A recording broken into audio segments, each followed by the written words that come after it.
Hello everyone, welcome to the next class. This is our second class. First class link provided in the description. So in the first class, we discuss about the growth, development, and the stages. Now in this class, we read every stage in very detail. So let's get started. First stage, it's actually a parental stage, means गर्भावस्था।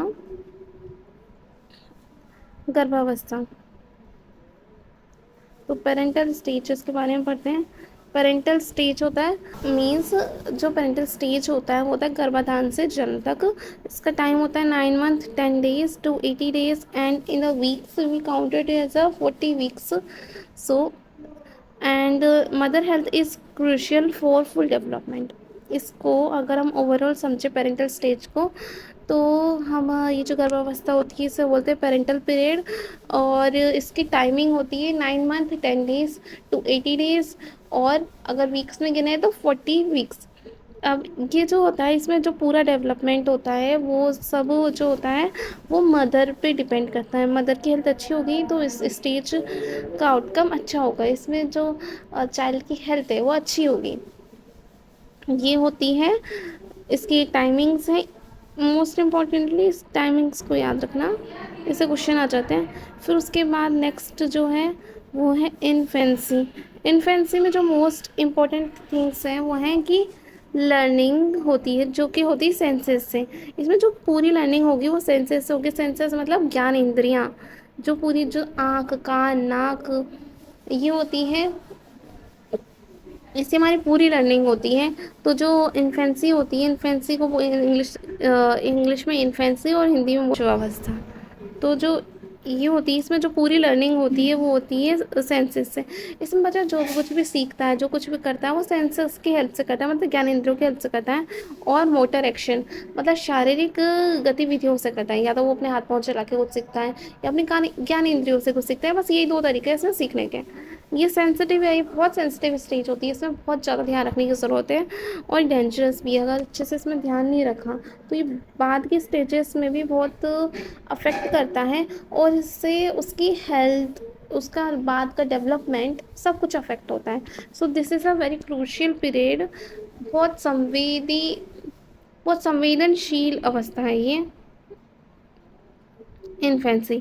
Infancy के बाद में next stage जो आती है वो है early childhood. Early childhood most important thing इसमें देखो ये है कि इनकी टाइमिंग्स ये जो होती है ये होती है 2 to 6 ईयर। 2 to 6 ईयर जो बोलते हैं हम पूर्व बाल्य अवस्था, इसे बोलते हैं सिंबॉलिक एज। इसमें है ना सिंबल्स को यूज़ करके खेलते हैं वो। टॉय एज, इसे प्ले एज बोला था। प्ले एज किसने बोला था? एरिक्सन ने। फास्टेस्ट लैंग्वेज डेवलपमेंट, ये सबसे इम्पोर्टेंट है फास्टेस्ट लैंग्वेज डेवलपमेंट वाला, क्योंकि ऐसा क्वेश्चन आता है कि फास्टेस्ट लैंग्वेज डेवलपमेंट कहाँ होता है। Critical language development, sensitive language development, तो सारे का आंसर है अर्ली चाइल्डहुड। इमिटेटिव एज है, वो दूसरों की कॉपी करते हैं। 90% brain is develop by the age of 5। Self centric and intuitive age है। सेंसिटिव पीरियड है ये, मतलब इसमें सिंबल्स की हेल्प से सीखते हैं वो। टॉय की हेल्प से सीखते हैं। टॉय एज इसमें बहुत खेल खेलते हैं वो। इरिक्सन ने बताया था ये। और फास्टेस्ट लैंग्वेज डेवलपमेंट है, सबसे ज़्यादा लैंग्वेज डेवलप ये इसी एज में होती है। सेंसिटिव लैंग्वेज डेवलपमेंट है। इमिटेटिव एज है, दूसरों को कॉपी करते हैं। और जो 90% ब्रेन है वो हमारे 5 साल तक हमारा डेवलप हो जाता है। नेक्स्ट स्टेज जो है वो है लेटर चाइल्डहुड। लेटर चाइल्डहुड की टाइमिंग क्या है? 6 to 12 ईयर, उत्तर वाले अवस्था। अब इसके पॉइंट्स को देखते हैं। पहले है ये गेम एज में से बच्चे ना एक साथ में टोली बना के खेलते हैं, एक ग्रुप बना के खेलते हैं। गेम एज में बहुत स्पोर्ट्स गेम वगैरह फिजिकल स्किल बहुत ज़्यादा करते हैं वो। एलिमेंट्री स्कूल एज है, बिगिनिंग ऑफ फॉर्मल स्कूलिंग। इसमें वो नॉर्म जो फॉर्मल स्कूल हैं पहले तक तो वो लोग घर पे ही सीखते थे या फिर जाते थे भी, तो भी इसे कहते हैं प्री स्कूलिंग कहते हैं। उसमें जाते थे। अब उनकी जो फॉर्मल है जो औपचारिक शिक्षा है वो यहाँ से आरंभ होती है। सूडो मैच्योरिटी, मिथ्या परिपक्वता, फीलिंग ग्रोन अप, उन्हें लगता है कि वो बड़े हो चुके हैं, वो सब कुछ जानते हैं, मैच्योरिटी उनमें आ चुकी है, पर ये सूडो मैच्योरिटी मतलब मिथ्या परिपक्वता है, उनमें आई नहीं होती है। लेटेंसी स्टेज, लेटेंसी स्टेज किसने कहा? फ्रॉइड ने कहा था। लेटेंसी स्टेज का कॉन्सेप्ट किसने दिया? फ्रॉइड कॉन्सेप्ट ने। इंडस्ट्री वर्सेस इन्फ्रेंटी किसने कहा? एरिक्सन ने कहा। कंक्रीट ऑपरेशन जो तीसरी स्टेज है ना ब्याजे की, उसकी तीसरी स्टेज कंक्रीट ऑपरेशन, वो है ये। ट्रबलसम एज है, उप्रवादी अवस्था, हाई एनर्जी, इनमें बहुत एनर्जी रहती है, वो हमेशा उछलते खेलते कूदते ऐसे रहते हैं। समझ में आ गया? नेक्स्ट पे चलते हैं। अडोलसेंस, अडोलसेंस होती है 12 से 18 साल की एज, इसे किशोरावस्था बोलते हैं। ये तो ट्रांजिशन की तरह काम करता है, जो हमारा चाइल्डहुड है और जो हमारा अडल्टहुड है, उन दोनों के बीच में ब्रिज की तरह काम करता है। Known as a golden period, इसे स्वर्णिम काल कहा जाता है। स्ट्रेस एंड स्टॉर्म की अवस्था है, इसका था स्टैनली हॉल ने। और हीरो वर्शिप, वीर पूजा की प्रवृत्ति, रैपिड ग्रोथ, इसमें बहुत रैपिड ग्रोथ होती है फिजिकली भी और मेंटली भी। ये जो एज किशोर अवस्था है, इसमें हार्मोन्स बहुत चेंज होते हैं, इसे गोल्डन पीरियड कहते हैं, स्वर्णिम काल होता है। ये स्ट्रेस स्ट्रॉम की, इसमें तनाव और तूफान की अवस्था, किसे कहा? स्टैनले हॉल ने।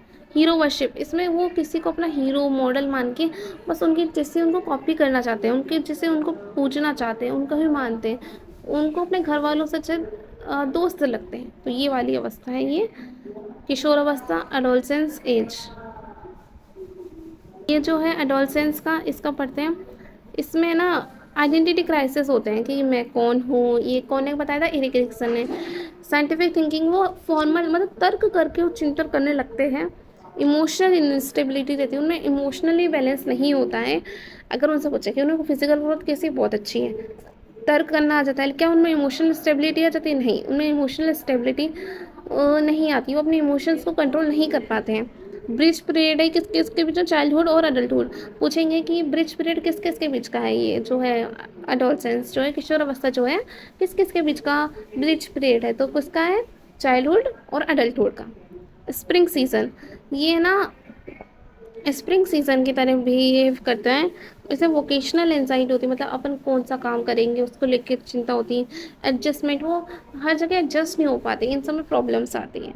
अब इन सब का एक बार क्विक रिवीजन करते हैं जल्दी से। ये ना ग्रोथ पैटर्न की, उनकी ग्रोथ कैसी होती है, शारीरिक जो विकास है वो कैसे होता है? तो इन्फेंसी में तो बहुत ज़्यादा होता है, फिर अर्ली चाइल्डहुड में उससे फास्ट होता है, पर अर्ली चाइल्डहुड में इन्फेंसी से थोड़ा कम होता है। फिर लेटर चाइल्डहुड में स्थिर हो जाता है, मतलब स्टडी हो जाता है। एडोलसेंस में बहुत फास्ट होता है। मेन जो है इसके ये हैं,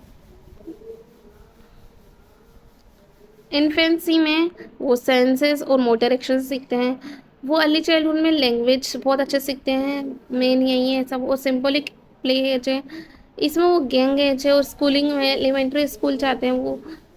और जो हमारा एडोलसेंस है उसमें वो आइडेंटिटी क्राइसिस होते हैं, ट्रांजिशन एज है, तो ये सब है। अगर इसका हम ग्राफ बनाकर भी देख सकते हैं,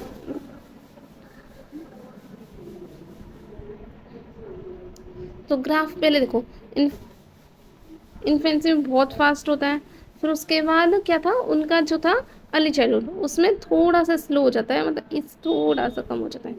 फिर लेटर चाइल्डहुड में थोड़ा स्टडी हो जाता है, और फिर एडोलसेंस में आके वो वापस से फास्ट हो जाता है।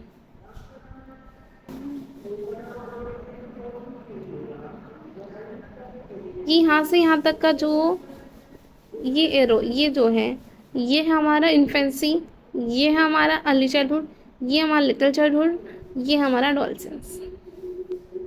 तो आज हमने क्या क्या पढ़ा? आज हमने पढ़ा, आज हमने बहुत सारी चीज़ें पढ़ी। आज हमने सबसे पहले तो इन सारी जो स्टेजेस थी हमने पिछली क्लास में पढ़ी थी, बस उनका नाम देखा था पिछली क्लास में, तो हमने उनको डिटेल से पढ़ा एकदम।